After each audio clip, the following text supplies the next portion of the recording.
একঘেয়েমি রান্না খেয়ে আপনি বিরক্ত, একই টাইপের রান্না আর কত ভালো লাগে, নতুন কিছু চাচ্ছেন, তাহলে এই রেসিপি আপনার জন্য।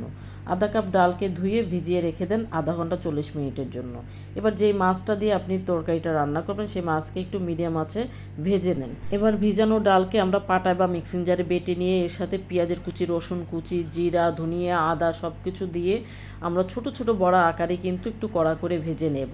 এবার যে পাত্রে রান্না করব সেই পাত্রে তেল, পেঁয়াজ, কাঁচামরিচ দিয়ে একটু ভেজে নিয়ে এবার লবণ, হলুদ, মরিচ, জিরা সব কিছু দিয়ে আর একটু ভেজে নিয়ে এবার বাটা মশলা আদা ও রসুন দিয়ে কষিয়ে নিয়ে হালকা একটু পানি দিয়ে দেব। পানিটাও কষিয়ে নিয়ে এবার আমরা দিয়ে দেবো কিন্তু আজকের যে তরকারি নিয়েছি সেটা হলো চাল কুমড়া। চাল কুমড়াকে 10 থেকে 15 মিনিট কষিয়ে নিয়ে এবার ঝোল দিয়ে দেবো। ঝোলটায় বলক আসলে আমরা উপরে সাজিয়ে দেবো মাছ এবং বড়াগুলা। এভাবে আরও 15-20 মিনিটের মতো রান্না করে নিয়ে একদম লাস্টে ভাজা জিরার গুঁড়া দিয়ে নামিয়ে নেব। এরকম নিত্য নতুন রেসিপি পেতে অবশ্যই কমেন্ট করতে ভুলবেন না।